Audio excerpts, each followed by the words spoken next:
तो चलिए गाइस, आज के सेशन में डिस्कशन करने वाले हैं इलेक्ट्रोकेमिकल सेल की अगर बात करते हैं। तो देखो, इलेक्ट्रोकेमिकल सेल का फंक्शन क्या है, इसकी एप्लीकेशंस कैसे होती है, ये इसका कंस्ट्रक्शन क्या है और इसकी एप्लीकेशन है, इस पर क्वेश्चन कैसे बनते हैं, इसका जरूर देखेंगे। ठीक है, तो बेसिकली अगर मैं बात करूं इलेक्ट्रोकेमिकल सेल के लिए, तो ये क्या करता है, it is a device which convert electrical energy into the chemical energy. तो बेसिकली आप ये कर सकते हो कि यहाँ पे ये जो डिवाइस है जो कि केमिकल एनर्जी से कन्वर्ट करता है इन इलेक्ट्रिकल एनर्जी। ध्यान रखिएगा, इलेक्ट्रिकल एनर्जी में ये कन्वर्ट करता है। इसका जो बेसिक फंक्शन है, ये क्वेश्चन आपको पता होना ही चाहिए, राइट। तो इसके थोड़ा सा कंस्ट्रक्शन की बात करते हैं एंड देन इस पर हम लोग जो भी प्रॉपर्टीज होगी वो सारे डिस्कशन एक साथ कर लेंगे। ठीक है, देखो कंस्ट्रक्शन की अगर बात करोगे, यहाँ पर हम लोग दो बीकर लेते हैं, इसमें दो अलग अलग बीकर लेंगे और दोनों अलग अलग बीकर में दो डिफरेंट इलेक्ट्रोड लेंगे, राइट। तो यहाँ पे आप ले रहे हो, देखो बीकर ए है और बीकर बी है। तो बीकर ए में हमने क्या लिया, एक साइड में हमने ले लिया, कंसीडर किया है दिस इज अ जिंक होगा, और दूसरे साइड में मैंने क्या लिया है, कॉपर ले लिया है। बात को समझो, देखो यहाँ पे अगर जिंक है तो जिंक क्या होगा कि इसको ध्यान दीजिए, ड्यूरिंग द कंस्ट्रक्शन दोनों सेल में जो इलेक्ट्रोड लेते हैं वो उसी के एक्वा सॉल्यूशन में डिप करना है। लाइक दैट कॉपर लिए हो तो कॉपर इलेक्ट्रोड को आप क्या करोगे, this is the CuSO4 aqua solution में इसको डिप करोगे। सिमिलरली अगर आप जिंक ले रहे हो दूसरे कंपार्टमेंट में, दूसरे कंटेनर में, तो आप जिंक इलेक्ट्रोड को भी ZnSO4 एक्वा सॉल्यूशन में आप क्या करोगे, यहाँ पर इसको फिल करोगे, इसमें डिप करोगे, राइट। ये होगा ZnSO4। अब क्या करेंगे, दोनों इलेक्ट्रोड को यानी दोनों कंटेनर को हम लोग साल्ट ब्रिज से कनेक्ट करेंगे। चलो भाई, ये हो गया आपका क्या, साल्ट ब्रिज हो गया। अब ये साल्ट ब्रिज क्या होता है, एक यू शेप का ग्लास ट्यूब होता है जिसमें हम लोग क्या करते हैं, नॉन इलेक्ट्रोलाइट कुछ फिल करते हैं, लाइक दैट अगर तो इसको हम लोग क्या बोलते हैं, this is the salt bridge. ये है आपका साल्ट ब्रिज है, जिसमें अगर इसके बारे में हम लोग डिस्कशन करेंगे डिटेल में। अब ये क्या होगा, आपका इलेक्ट्रोलाइटिक सेल, लेकिन इसकी अभी सेल की सर्किट कंप्लीट नहीं है, तो सेल की सर्किट कंप्लीट करने के लिए इसको अपन क्या करते हैं, किसी भी सोर्स से, या कि आप यहाँ पे गैल्वेनोमीटर, अमीटर, या फिर आप ना इलेक्ट्रिक बल्ब भी लगा सकते हो, कोई दिक्कत वाली बात नहीं। इलेक्ट्रिक बल्ब लगाने से ये डिटेक्ट होगा कि यहाँ पे करंट फ्लो हो रहा है कि नहीं हो रहा, सिर्फ यहाँ डिटेक्शन करने के लिए करेंगे। ठीक है, ये रेडी हो गया है। ठीक है, ये है आपका ये जो डिवाइस होगा, इस डिवाइस को अपन क्या बोलते हैं, that is the electrochemical cell. Similarly ध्यान रखिएगा कि इस इलेक्ट्रिकल सेल को के साथ साथ we can also called galvanic cell, इसे अपन लोग गैल्वेनिक सेल भी कहते हैं, या वोल्टेइक सेल भी कहते हैं, वोल्टेइक सेल भी कहते हैं, राइट। तो ध्यान रखिएगा इसमें क्या क्या चीजें होती हैं, ये चीजें आपको ध्यान रखना है कि वोल्टेइक सेल का फंक्शन क्या है, गैल्वेनिक सेल का फंक्शन क्या है, इसके अंदर क्या क्या होता है, वो चीजें हम लोग देखने वाले हैं, राइट। चीजों को समझो। देखो होता क्या है कि बेसिकली एक चीज को ध्यान रखिएगा, यहाँ पे इलेक्ट्रोड की प्रॉपर्टीज की अगर मैं बात करूं, इलेक्ट्रोड की अगर प्रॉपर्टीज की बात करोगे तो सिंपली होता क्या है कि यहाँ पे जो एक साइड होता है, एक ट्रिक मैं पहले बताऊं, उस ट्रिक का कंसेप्ट समझ लेना एंड देन उसके बाद सारी प्रॉपर्टीज हम लोग देखेंगे। देखो ट्रिक हमारा क्या है, दैट इज द लोन होगा। ठीक है, अब ये लोन का मतलब क्या होता है, पहले मैं उसको समझाता हूँ। लोन का मतलब में, लोन का में एल जो होगा, एल में मतलब क्या होगा, this is the left side होगा, और ओ का मतलब क्या होगा, दैट इज द ऑक्सीडेशन। ये हो रहा ऑक्सीडेशन, और ए फॉर एनोड होगा, ए फॉर एनोड होगा, और साथ में एन जो होगा वो निगेटिव रिप्रेजेंट करेगा, ये यानी कि इसकी जो पोलैरिटी होती है, this is a negative polarity, this is the negative polarity. ये पॉइंट आप ध्यान रखिएगा, राइट। अब देखो इसका मतलब ये फिक्स हो गया कि जो मैं पहले बता रिजल्ट के तौर पे बता दूं कि जो लेफ्ट वाला कंपार्टमेंट होता है उसको हमेशा तो हम लोग क्या हमेशा कंसीडर करते हैं, एनोडी करते हैं। तो डेफिनेटली राइट वाला जो होगा वो आपका एज अ कैथोड कंसीडर होगा, एज अ कैथोड कंसीडर होगा। और इसकी पोलैरिटी की बात करोगे, अभी आपने बोला है कि ये एनोड है, तो इसकी जो साइन होगा, इसकी जो पोलैरिटी होगी पॉजिटिव होगा, तो डेफिनेटली कैथोड पर जो होगा वो क्या होगा, आपका नेगेटिव साइन होगा, राइट। यहां तक समझ में आ गया होगा। अब हम लोग बात करते हैं ऑक्सीडेशन और रिडक्शन के लिए। देखो सिंपली छोटे छोटे पॉइंट्स है, उसको आप समझोगे तो शायद आपको ये कंसेप्ट और अच्छे से क्लियर होता चला जाएगा। दो तीन पॉइंट और आपको ध्यान रख लेना है। यहाँ पे इसकी पोलैरिटी की बात तो हो गई है। अब यहाँ पे फ्लो ऑफ इलेक्ट्रॉन और mass and concentration, mass of electron का क्या होगा, कंसंट्रेशन पे क्या होगा, इस सारे इफेक्ट को हम लोग देखने वाले हैं। तो बेसिकली अगर मैं बात करूं, दो तीन छोटे छोटे पॉइंट्स हैं, उस छोटे छोटे पॉइंट्स को आपको समझना होगा। लाइक दैट अगर मैं बात करता हूं, ठीक है, देखो होता क्या है कि एनोड का में होता है ऑक्सीडेशन। तो जाहिर सी बात है यहां पर आपने लिया है एनोड लिया है और एनोड पे ऑक्सीडेशन होता है, ये तो आपने देख ही लिया है, ठीक है। एनोड का मतलब क्या होगा, एनोड पर ऑक्सीडेशन होता है। अच्छा, एनोड पे कौन सा इलेक्ट्रोड है, आपने लिया है जिंक लिया है। So anode get oxidize, it means zinc जो होता है वो ऑक्सीडाइज होता है, दो इलेक्ट्रॉन को लूज करेगा और ये ऑक्सीडाइज हो जाता है। अब ऑक्सीडेशन रिडक्शन का प्रोसेस तो ऑलमोस्ट सबको पता ही है, ठीक है। सिमिलरली अगर मैं बात करता हूँ एट कैथोड पर, तो कैथोड पर क्या होता है सर, कैथोड पर भी तो रिडक्शन होगा जो कि कॉपर है। अब कॉपर Cu+2 आया, Cu+2 से किस में आएगा, Cu होगा जो कि सॉलिड में होगा। दिस इज और aqueous, this is your solid and this is also aqueous होगा। दोनों से रिएक्शन को क्या करते हैं, एनोड को, दोनों से रिएक्शन को हम क्या कर दे रहे हैं, दोनों से रिएक्शन को ऐड कर देंगे। ध्यान रखना आप दो हाफ सेल रिएक्शन को तभी ऐड कर पाओगे जब दोनों हाफ सेल रिएक्शन में नंबर ऑफ इलेक्ट्रॉन क्या होते हैं, सेम होते हैं। अगर आप देख पाओगे नंबर ऑफ इलेक्ट्रॉन क्या होते हैं, यहाँ पर दो इलेक्ट्रॉन है, दोनों इलेक्ट्रॉन सेम है, so they are cancel out each other. So finally we will write that is Zn, और यहाँ Zn सॉलिड में है और plus that is the Cu+2 which are in aqueous state and again Zn+2 aqueous and plus Cu which are in solid state. This is the net cell reaction. ध्यान से सुनना। आगे चल के हम लोग पोटेंशियल की बात करेंगे। जब पोटेंशियल की बात करोगे तो इलेक्ट्रोड पोटेंशियल की हम लोग डिस्कशन करेंगे। ध्यान रखना वो हमारे इलेक्ट्रोड पोटेंशियल का कांसेप्ट अलग है। Now this time we are talking only about the electrochemical cell, electrochemical cell. अभी इलेक्ट्रोकेमिकल सेल में इलेक्ट्रोड पोटेंशियल की हम लोग डिस्कशन नहीं कर रहे हैं, सिंपली इलेक्ट्रोकेमिकल सेल की बात करें। ये तो प्रोसेस हो गया है। अब ध्यान से सुनना कि ये हमारा पहला क्वेश्चन आता है कि कॉपर को CuSO4 ही सॉल्यूशन उसी के एक्वस सॉल्यूशन में क्यों डिप किया गया है, या फिर Zn को ZnSO4 में ही क्यों किया गया है। देखो अगर आप ध्यान से देखोगे तो यहाँ जिंक जो हो रहा है वो ऑक्सीडाइज हो रहा है, एनोड पर क्या हो रहा है, जिंक का क्या हो रहा है, ऑक्सीडेशन हो रहा है। जैसे ही ऑक्सीडेशन हो रहा है इसका मतलब कि यहाँ पर जिंक का आयन जो होगा, आपका यहाँ पे जो जिंक का आयन होगा, जिंक जो मेटल है वो कंसंट्रेशन में डिसोसिएट हो रहा है, यानी कि साथ में दो इलेक्ट्रॉन लॉस नहीं कर रहा है। इलेक्ट्रॉन लॉस करेगा तो इलेक्ट्रॉन क्या होगा, वायर से तो बाहर जाएगा, ये इलेक्ट्रॉन क्या होगा, इस साइड से जाएगा, राइट। बात समझ में आई है।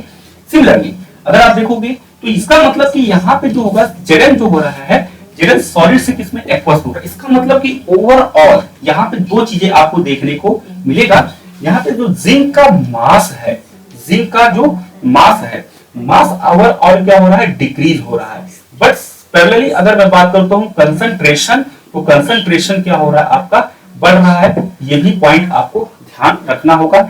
यानी कि एनोडिक सेल में जो एनोड रॉड है, एनोडिक इलेक्ट्रोड है, उसका मास क्या होता है, डिक्रीज होता है, और एनोडिक कंसंट्रेशन जो होती है वो क्या होती है, इंक्रीज होती है, राइट। यहां तक समझ आ गया होगा।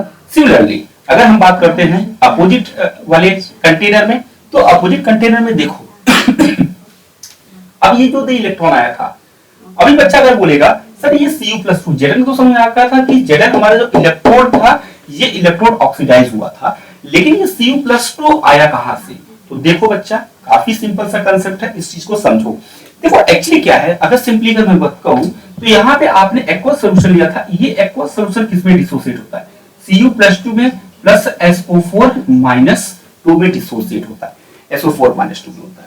इसका मतलब कि इस एक्वस सॉल्यूशन में आपका क्या है, इस एक्वस सॉल्यूशन में Cu+2 है, इस एक्वस सॉल्यूशन में क्या है, Cu+2 आयन पहले से ही प्रेजेंट है, क्योंकि जाहिर सी बात है एक्वस सॉल्यूशन है, इलेक्ट्रोलाइट है, तो आयन में तो डिसोसिएट तो होगा ही होगा, राइट।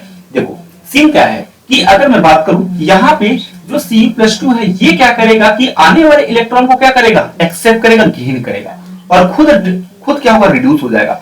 इसका मतलब कि ये जो एक्वस सॉल्यूशन था, एक्वस Cu+2 था, एक्वस सॉल्यूशन में Cu+2 था, ये आने वाले इलेक्ट्रॉन को क्या करता है, गेन करता है, आने वाले इलेक्ट्रॉन को क्या करता है, गेन करेगा। जैसे ही आने वाले इलेक्ट्रॉन को गेन करेगा तो ये किसमें, सॉलिड में कन्वर्ट हो जाता है। इसका मतलब कि यहाँ पे जो Cu+2 हो रहा है वो क्या हो रहा है, आयंस जो होती है वो डिपॉजिट हो रहे हैं, आयन क्या हो रहे हैं, वो डिपॉजिट हो रहे हैं, यानी कि इसके सरफेस पे Cu कॉपर का क्या हो रहा है, डिपोजिशन हो रहा है।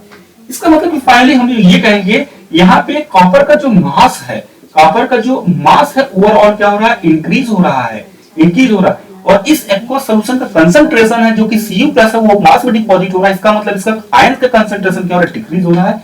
यानी कि यहाँ पर जो इसका कंसंट्रेशन है, ओवरऑल कंसंट्रेशन है, वो कंसंट्रेशन क्या होगा गाइस, कंसंट्रेशन क्या होगा, डिक्रीज होगा।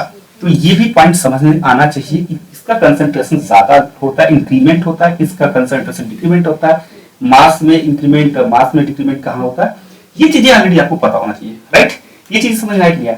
अब देखो सिंपली अगर मैं बात करूं इसकी नेट सेल रिएक्शन, तो नेट सेल रिएक्शन में होता क्या है कि जिंक ऑक्सीडाइज हो गया तो कॉपर हो गया, ये चीजें हो गई हैं। अब बात करते हैं डायरेक्शन ऑफ इलेक्ट्रॉन और direction of current in electrochemical cell, in electrochemical cell. देखो चीज क्या है, सीन यहाँ पे ये हो रहा है भाई, सीन यहाँ पे ये हो रहा है कि बेसिकली अगर आप देखोगे इलेक्ट्रॉन, इलेक्ट्रॉन हमारा इलेक्ट्रॉन का डायरेक्शन क्या हो रहा है, एनोड से कैथोड जा रहा है। तो आप ये बोल सकते हो द फ्लो ऑफ इलेक्ट्रॉन, आप ये कह सकते हो that is the flow of electron, electron कहां से जा रहा है, दैट इज द एनोड से कहां पे जा रहा है guys, that is the cathode जा रहा है, anode to cathode. Similarly, now we can also detect the direction of current. It means जो of flow of current है, करंट का डायरेक्शन क्या होगा, as you know, आपको पता है कोई भी करंट कंडक्टर होता है, जिस डायरेक्शन में इलेक्ट्रॉन फ्लो करता है उसी के अपोजिट डायरेक्शन में क्या करता है, करंट फ्लो करता है। It means in external circuit, external circuit में क्या होगा, इलेक्ट्रॉन फ्लो करने की वजह से इसके अपोजिट डायरेक्शन में क्या करेगा, करंट फ्लो करेगा, अपोजिट डायरेक्शन में क्या करेगा, करंट फ्लो करेगा, राइट। तो it means the direction of current in external circuit in electrochemical cell, that is the cathode to anode. So now we can write that is the direct flow of current, that is the cathode to anode, right। तो यहाँ पे ये point भी आपका complete हो गया है, तो ये भी चीजें आपका क्लियर होना ही चाहिए, ठीक है। ये तो हो गया आपका इलेक्ट्रोकेमिकल सेल को लेकर के। देखो और भी चीजें हैं कि नेक्स्ट अगर हमारे पास आता है कि कोई भी रैंडमली आपको मेटल दे देता है, तो ये सीन क्या होगा। देखो होता क्या है कि बेसिकली ये अपने को ये दे रखा है, तो साथ में हमसे क्या क्या पूछ सकता है, क्वेश्चन देख लो। पहला क्वेश्चन अगर मैं बात करूं क्या, तो पहला क्वेश्चन ये हो सकता है कि आपका डायरेक्शन ऑफ करंट पूछ लिया जाए, direction of electron and current पूछ ले सकता है। दूसरा आपको हो सकता है रैंडम कोई भी मेटल दे दे, रैंडम कोई भी 2 इलेक्ट्रोड दे दे, तो उस इलेक्ट्रोड में से पूछेगा कि which electrode are anode, which electrode are anode and which electrode are cathode. कौन एनोड होगा, कौन कैथोड होगा, ये भी पूछ सकता है।